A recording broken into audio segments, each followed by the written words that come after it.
Tips for an enjoyable dog walk are plentiful online, and there are a lot of great trainers out there who can help you get that dialed in.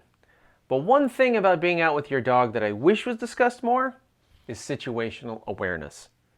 Well, we're going to talk about that right now.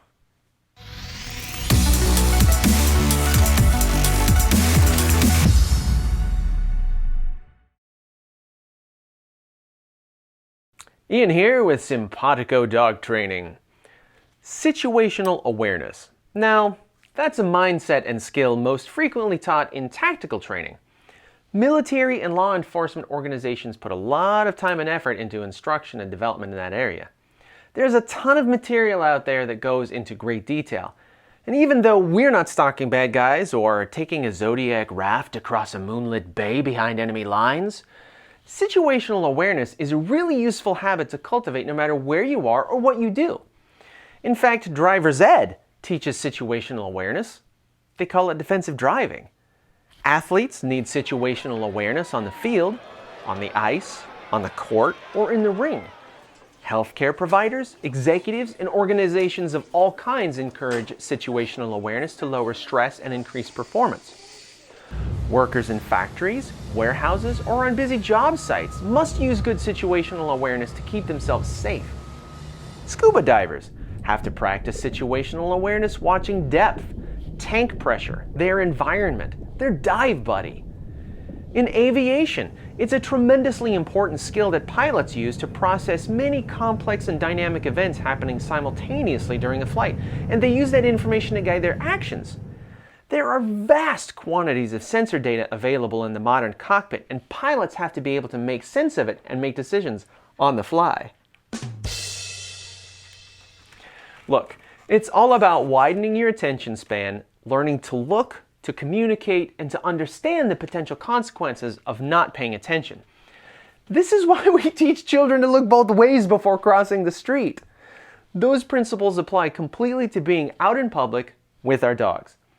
Situational awareness is the first crucial step to good decision making. Like I said, a lot of information has been written about situational awareness, and if you're interested, there are some introductory resources down in the description. There are lessons and classes out there to help you get that Jason Bourne level of hyper-awareness. And that's cool if you want to do that. It's a very interesting and useful discipline, even if you're not an assassin. However, I'm not suggesting it necessarily needs to be that extreme. Neither am I advocating a kind of paranoia by any means. In fact, mindfulness has been shown to lower stress and anxiety. I mean, look, if you're paying good attention, you're instantly much better at predicting and managing problems rather than trying to do damage control when you're caught surprised. The underlying theme here is look, think, act. So, I've put together 5 easy ways we can incorporate this mindset into excursions with our dogs. Number 1, keep your head on a swivel. When you're out walking, stay cognizant of your surroundings. Look around. Look behind you now and then. Just keep your wits about you and know what's going on around you by periodically scanning the environment. Number 2, mind the space. I've said it before, I'll say it again. Do not let your dog get away with something you wouldn't let a toddler do. Move your dog out of the way of joggers and bicycles. Don't let your dog just run up to anyone and everyone. And guys, lock that bloody retractable leash in public places when there's other people around. Number 3, resist focus lock. Focus lock describes our tendency to focus on one thing while all the other things around us fall away. This is why it's illegal to text and drive in almost every state. Cell phones have become the single biggest focus lock in our lives today.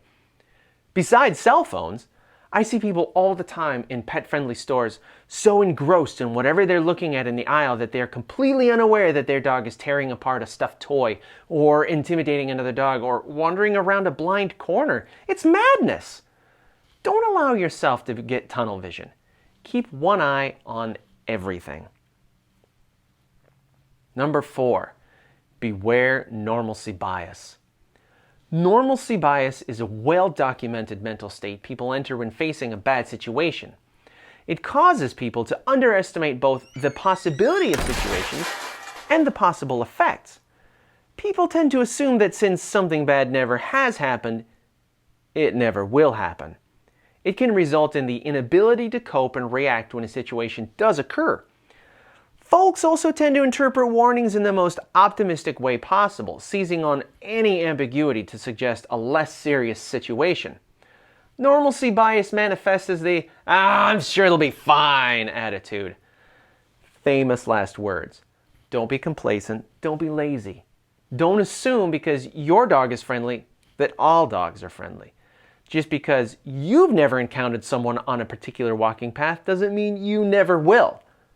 And just because your last 2 dogs were easy to train, don't assume your next one automatically will be and do nothing. Number 5, educate yourself on dog body language. Not every wagging tail means a happy dog. Sometimes it means trouble. Not every curled lip with teeth showing means aggression. Sometimes it means friendship. We call this a submissive grin. Use your developing awareness to watch your dog and figure out where they're at any given moment. Sometimes just giving them a minute away from everything to catch their breath makes all the difference. But you won't know they're getting stressed if you're not paying attention. Likewise, you can even get a better read on a strange dog, especially if that owner isn't paying attention or suffers from normalcy bias. When you can look, think, and act, you can avoid a ton of potentially sticky situations. Now, there is a lot of info out there on dog body language, so I will put a list of resources I recommend down in the description for you. So what do you think? Does this seem a little overwhelming? Here's an easy step. One small move to get you started off on the right paw. Look behind you every so often. Even just that one thing will make a tremendous difference. You can always build habits from there.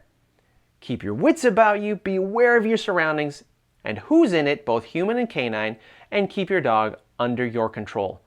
We can avoid a lot of silly mix-ups if we just preemptively avoid trouble. And we do that by paying attention. Situational awareness is not an innate skill. Just like anything, it takes practice and repetition to cultivate the habit. But keep at it, and you'll save yourself, your dog, and other people a lot of trouble. So what do you think, guys? Do you have stories and anecdotes related to situational awareness in dogs? Do you have questions? Please start the discussion in the comments. And if you've learned something, please subscribe to my channel.